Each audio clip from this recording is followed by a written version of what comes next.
Good morning. Today I'm going to speak about a very interesting topic, very close to my heart. It's called the three energy principle. Um, it's a principle that I've used to select people while building companies. It's a principle I've used um, how to build my wealth. Many of you know that for about 5 years now I've been building White Light, and I've sort of retired about 5 years ago from active commercial activity when I was about 40. And I was able to do this because of this principle that I learned from one of the scriptures from India. Actually, many scriptures in India talk about this principle. The Upanishads talk about it, the Bhagavad Gita talks about it. And I learned it, and when I was about 30, I applied it while I was incubating few companies here in India. And one of the companies became very successful. I had valued it at about 3 when I invested in them, and they were sold at about 400. So it was about a jump of about 120 times. And then I used the same principle when I set up my HR fund a few years ago, and the first company we invested has just now taken a small exit has happened at about 10 times in about 6 years. So a lot of expansion of wealth happened because of this principle that I learned, and I'm sharing this secret of mine. Um, so I left India when I was about 24, 25, and I went to study. I went to do masters in administration and business. So while I was learning how to build material, wealth in the MBA school, I also stumbled upon the scripture from India called the Bhagavad Gita, where I learned the principle of energy management. And I combined these two, the energy principles that I learned from India and the material principles I learned in America. And I combined them when I set up my first incubation center here in India at 30. I so in incubation you are basically gambling. You're putting your gamble on few companies and see which one will explode. And normally the secret is that about you incubate 10 companies or you invest in 10 companies, one will get successful. In my case, it ended up happening one out of three. I incubated three companies, two, didn't make it after the second year, but the third one ended up exploding.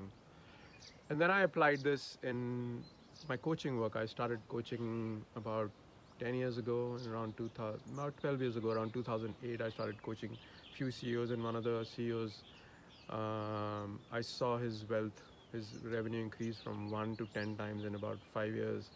Another company, they went from 2 stores to about 30. So I've seen the benefit and how good this principle is to select teams. Um, so I want you to go through this entire series. I know many of you just watch my first video and then don't watch it, but that's fine. But this one is very important. It's the core knowledge that I have learned over the years, and it's a core knowledge that comes from the Indian scriptures. I believe this is the essence of Bhagavad Gita. It's the essence of Upanishad. If you understand this principle, you will see success in every aspect of your life. You will see a success in your personal life, your professional life, on all aspects. So let's begin. According to the Indian scriptures, everything that we see in the universe on the hardware side comprises of five elements. It's the earth, water, air, fire, ether. It's the hardware. Everything in the universe is comprised of five these things. But behind this hardware is an energy. It's a software which runs this hardware. And according to the Indian scriptures, that these three energies, there are three energies which are running this hardware. The three energies are called the sattva, the rajas, and the tamas. Sattva energy means calm energy. Rajas energy means energy of action, energy of competition, and tamas means energy of inertia, laziness. These three energies are in everything. They are in people, they are in places, they are in animals, they are in plants. So, I mean, there are 8 billion people on planet Earth, but according to our scriptures, they're actually only three. They're not 8 billion, they're only permutation combination of these three energies, which is sattva, the rajas, and the tamas. Um, let's understand how these energies we actually experience every day. So, you see this energy in every aspect of your life. It starts with the day. The day starts where the energy is very calm. So between 4 o'clock to about 6, 7 before the sun rises, it's called the sattvic time, the sattva time. The energy is very calm. If you see, most of the spiritual practices are done around this time. Chanting, meditation, yoga, exercising, all these things happen at that state. Then the sun rises. When the sun rises till the sunset is called the energy of rajas, energy of action. If you see, all life begins when the sun comes. The energy changes when the sun comes. So that's the rajas time. When the sun sets, that's the tamas time. So the laziness, the inertia, the lethargy starts after the sunset. These three energies are in places. Let's assume you have a piece of land. If you build a church on that piece of land, the energy will be calm because most of the people that will come to this place will come to pray, and they're bringing a calm energy. Let's say you build a factory on the same piece of land. If you build a factory, everybody's coming there to work, action, competition. So the energy will become rajas. And if you end up building a bar or a brothel in the same place, then energy will be tamas because everybody is coming and getting drunk there. Um, Same thing is about cities. If you go to a city like New York or a Bombay, the energy is action oriented. It's a rajas energy, competition, action.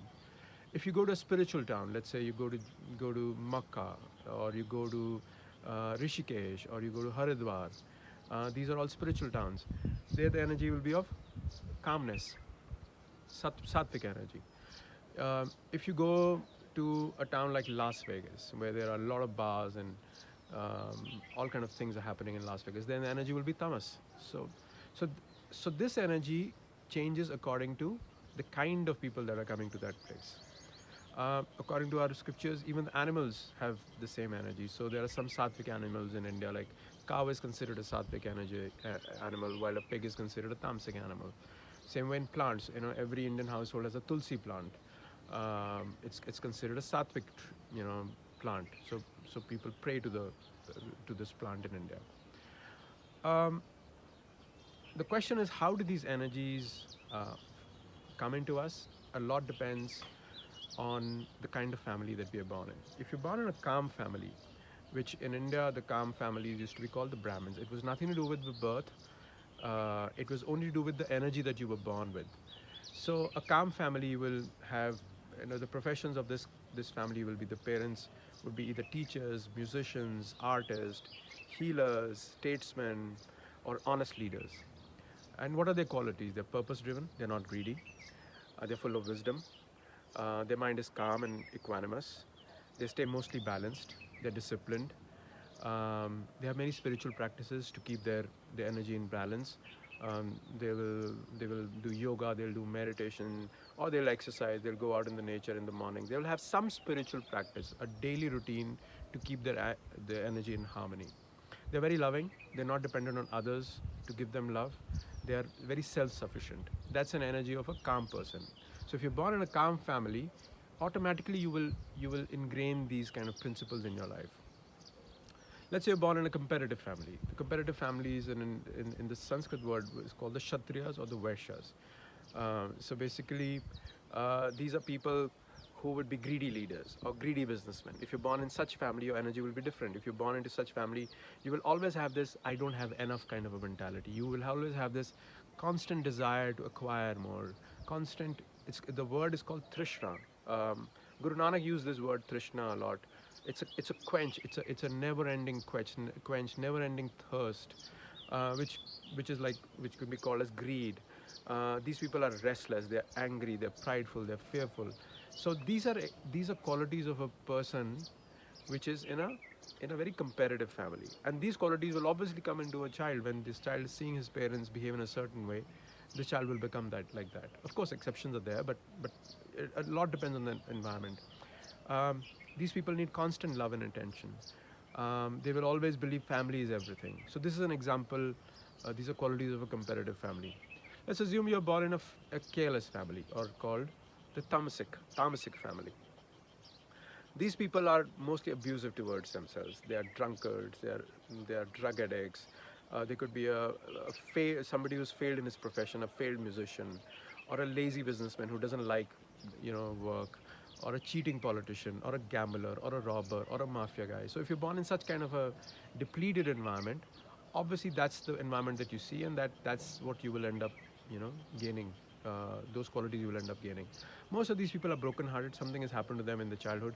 Most of them come from abusive homes. So if you are born in an abusive home, that's what you end up becoming in the later part of your life. They feel unwanted, they feel unworthy of love. They're basically a tortured soul, and that they have a tortured mind. They overdrink, they oversmoke, they overdo drugs. Overall, their qualities would be lazy, confused, fogged mind, dejected, sad, depressed. So these are qualities of a tamas family. Um, Gita has described very beautifully these three different kind of states, and I would like you to do some self-study yourself as well. I want you to understand this principle, because if you understand this principle in a very deep way, you could bring a lot of transformation within your own world, within yourself, within people around you. I've used this a lot to train people. I've used this principle in retraining my corporate companies, the companies that I was building. I've used this principle to retrain the CEOs and their teams. I've also used this principle in my family to show people that how these energies, take over them. So in Bhagavad Gita, in chapter 14, verse 6 to verse 8, please note, I want you to go and study. It explains these three types of energy. So it says sattva, which is the calm type. These people are illuminating, they're pure, they're luminous. Then it explains the rajas, which is the comparative type. These people have unlimited desires, they're very action oriented, they have a lot of passion, and they get very easily attached. The third is the tamas energy. Tamas energy is lazy. The word is used as delusion, ignorance. So that's in chapter 14, verse 6 to 8. Then in next verse, 14.9, it explains further what are the bindings of these people. So a person who is very sattvic, they get attached to happiness, wisdom, knowledge. They're all, so everything good also has a bad. So the sattvic people, they may have a great energy, but they're also very attached to knowledge and wisdom. Rajasic people, they get attached to compulsive action. And tamasic people, they get attached to madness and delusion. That's in chapter 14, verse 9. Then in the next verse, it further goes on to explain 14.11 to 14.13. It says the sattvic person, when the person has a lot of sattvic energy, light of wisdom shines, illuminated by knowledge. Um, the rajas person, the person who's got very comparative energy, this person runs about pursuing selfish and greedy ends, driven by restlessness and desire, attachment, intense endeavor, greed, activity, restlessness, longing. These are all qualities of a rajas person, comparative, action-oriented person. The qualities of a tamasic person are described in chapter 14, verse 13. It says, this person lives in darkness, is slothful, is confused, easily infatuated, has a lot of inertia, madness, illusion, and delusion. So then the question is, why are some people born calm? Why are some people born comparative? Why are some people born careless? Um, what makes us become like that? So according to our scriptures, it depends on the state that you died in. The state that you die in this life, whether you die in a comparative state or a calm state or a careless state, will define your next life, your next rebirth. In chapter 14, verse 14, it describes the death sequence. So it explains when you die in a sattvic state, which is the calm state, you enter the pure world of the wise. He attains pure higher planets of teachers. He attains spotless worlds of the knower of the highest. So that's what happens. If you die in a calm state, you will go into the worlds of calm people. If you die in a rajas state, which is comparative state, which is action-oriented, restless state, you're reborn among the people driven by work. Take birth among those engaged in fruitive activities, born among those attached to action. So you will go into those families which are just constantly making money, doing things, running helter-skelter, and they will make you like that. You will just keep running all your life helter-skelter, trying to acquire more, because you always have this constant trishna, this greed, this never-ending quest, and that's what your quality will become if you die in that state. If you die in the tamasic state, then in the verse 14.15 it says, you conceived in the womb of ignorant. You will be born to mother and father who are ignorant. And that's what you will become. You take birth in the wombs of senseless. So that's what it describes. So the rule is that the state you're born is the state the state you die is the state you will be born in. So if you die in the calm state, you will most probably be born in a calm family. But there are exceptions to this rule. There might be a time when you may die in a calm state, and before you re-enter the next life, you are given a script and your guides. I believe there's a guides who choose a script for you. They may allow you to go into a competitive family because you may have some karmic imbalance with that family. You want to change that family and bring them into calm state. Or you may like to test yourself that if you go into a very business oriented family, would you be able to come back into a calm state? Or you may choose a very tamasic family, a careless family, a family of drunkards or a murderers or a robbers. You may be calm like a sage, but you may choose to go there to bring change in that world or to test yourself. So there are exceptions to this rule. You may go from one state and re-enter Earth in another state. Um, let me give you an example. So you may choose one lifetime where you only want to be with calm people. So if you only want to be with calm people, you may choose to become a son of let's say a musician. Your both parents are musicians. You come onto Earth to be a musician, basically to spread light, and that's what your script will be. It's an easy script. You just have to figure out how to make money as a musician, which is difficult sometimes, but that's all you have to do. Or you may choose a state where you will be born in a competitive family, but you want to come to a calm state. So you may choose to become an artist, but you may be born to a business family. So that is where you go from a competitive state, which is business, into a calm state, which is artist. Or you may choose sometimes even much more harder script. You may choose to go into a careless family, a family of drunkards and abusive people. You may choose then to go into competitive state where you will go, let's say, go learn business. And then eventually you leave that world as well and come to a calm state. You may become a healer. So within one script, you can have different states. You can go calm, competitive, careless, depending on how complex your state is.